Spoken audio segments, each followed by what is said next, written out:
Em 9 de maio de 1624, a esquadra holandesa, comandada por Jacob Wilkins, aportava no Farol da Barra. Não demoraria muito para que os quase 3.400 soldados holandeses dominassem a cidade de Salvador. O exército holandês invadiu a Bahia com o intuito de dominar a colônia e usufruir de suas riquezas, sobretudo o açúcar. Além dos saques e outras barbáries cometidas, os holandeses fizeram prisioneiro o então governador-geral da colônia, Dom Diogo Mendonça Furtado. Ameaçados, os demais integrantes do governo e do clero fugiram para então a aldeia do Divino Espírito Santo de Abrantes, localizada ao norte da capital baiana. Chegando à aldeia do Divino Espírito Santo de Abrantes, os refugiados portugueses utilizaram a estrutura da Casa da Câmara e do convento jesuíta, ambos anexos à Igreja do Divino Espírito Santo. A partir de então, começaram a traçar as estratégias militares a fim de derrotar os invasores holandeses. Segundo a historiadora Sandra Parente, essa foi a deixa para que a aldeia ganhasse notoriedade nacional. Em 1624, e aqui foi instalado o governo provisório para expulsar os holandeses. E a partir da invasão holandesa, o comércio começou a crescer e passou o centro dos negócios do litoral norte, inclusive em parceria com a Casa da Torre e a Feira Velha, que era a grande feira de gado, que hoje é Dias Dávila, que se chamava na época Feira Velha ou Feira de Capuano. A aldeia, que até então era caracterizada por ser um dos locais mais pacatos da colônia, agora se tornara inquieta e movimentada devido à iminente ameaça de guerra. É então que surge um personagem importante nessa história, que comandaria as forças de resistência portuguesa à invasão holandesa, e faria tudo dali mesmo, da aldeia do Divino Espírito Santo de Abrantes, conforme destaca o historiador José Fernando.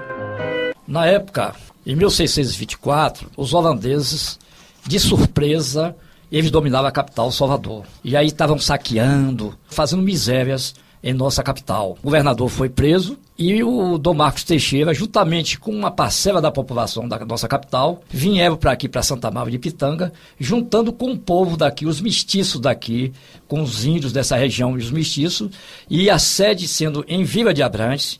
Eles aí fizeram, ele foi nomeado comandante, né? O capitão, que é chamado como Soldado de Deus, teve titulado como Soldado de Deus, na qual ele ficou sendo o chefe civil e militar da nossa Bahia. O Soldado de Deus, como ficou conhecido o bispo Dom Marcos, encorajou e lutou ao lado das tropas de resistência, mas infelizmente não chegou a ver a vitória que seu exército conquistou, como nos conta José Fernando. Dia 13 de junho de 1624, nas portas da igreja do Divino Espírito Santo de Vila de Abrantes, juntamente com o povo daqui de Santa Maria de Pitanga, com os mestiços de Vila de Abrantes e os índios tupinambás, eles foram para hoje onde é chamado o Rio Vermelho, nosso bairro, e ficou através de guerrilhas expulsando os holandeses. E fomos vitoriosos naquela época, porque através das guerrilhas os holandeses foram enfraquecidos. Mas só que quando chegou nesse mesmo ano, em outubro, no dia 9 de outubro, que se eu não me engano, o nosso bispo, ele morreu porque ele tinha uma vida ativa, né?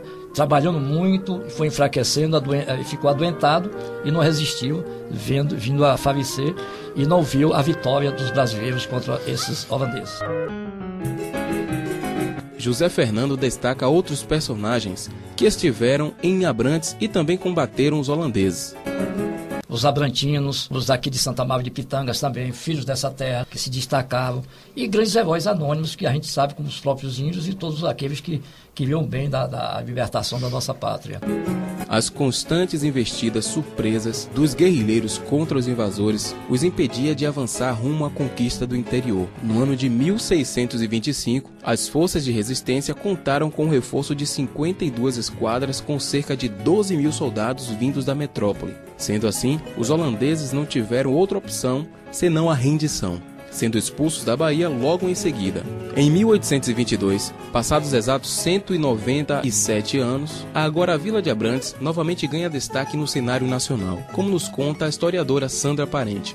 O fato importante da Vila de Abrantes é que ela contribuiu decisivamente, fortemente e grandemente para a independência do Brasil e da Bahia, juntamente com os Garcia Dávila da Casa da Turma. O historiador José Fernando também fala sobre a participação de Vila de Abrantes na luta pela independência do Brasil e apresenta um personagem que mereceu destaque. Mais uma vez, as pessoas que residiam aqui nessa região, na sede de Vila de Abrantes, se juntaram com encabeçado pelo Marquês de Abrantes, que foi o secretário do movimento, secretariou a junta, porque cada cidade, como Santa Bárbara, teve um representante, juntando com Cachoeira, São Félix, e Abrantes teve o seu representante, na qual esse representante foi que secretariou a junta que expulsou definitivamente os portugueses, o grupo que também vieram para saquear, que houve aquele estopim com a Joana Angélica,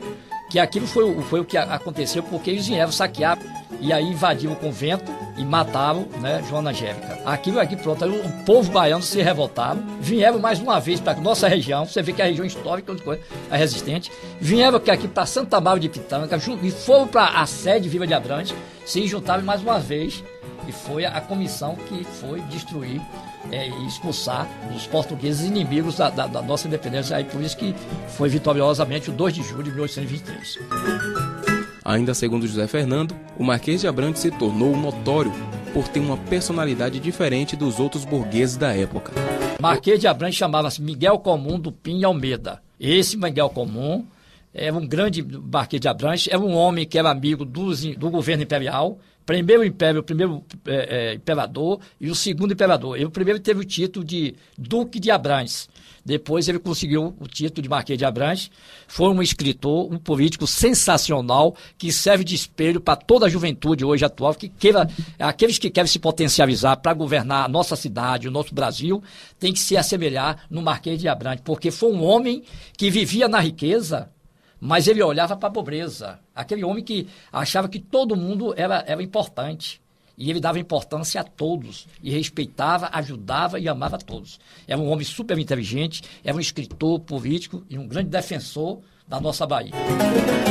O Brasil se tornou independente de Portugal em 7 de setembro de 1822. O grito de independência ou morte proferido pelo imperador Dom Pedro I ecoou às margens do rio Ipiranga sem que ao menos uma gota de sangue fosse derramada. Porém, na Bahia a realidade era outra. Além da batalha contra os portugueses se estender até o ano de 1823, muitas pessoas deram suas vidas para que a batalha também alcançasse a independência.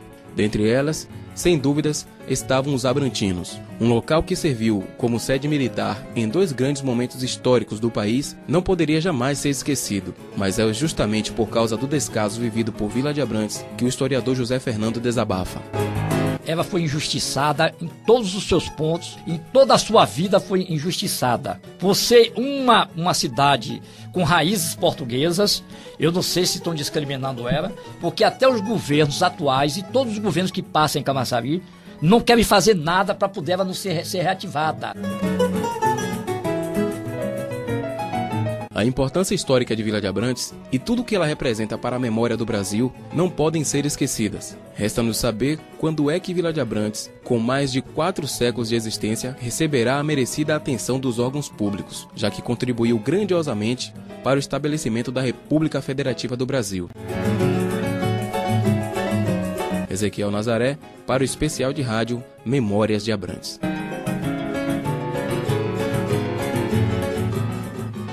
Estamos apresentando Especial Memórias de Abrantes.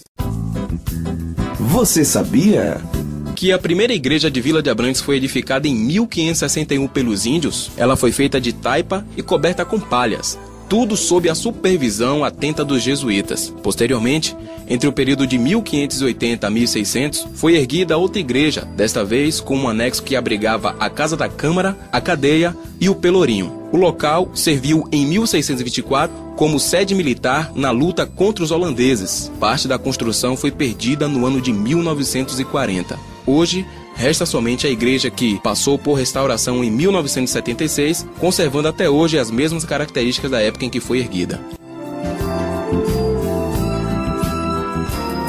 A seguir, uma reportagem sobre como era a Vila de Abrantes há mais de 70 anos. E a primeira parte da radionovela A Índia e o Capitão. O especial de rádio Memórias de Abrantes volta já.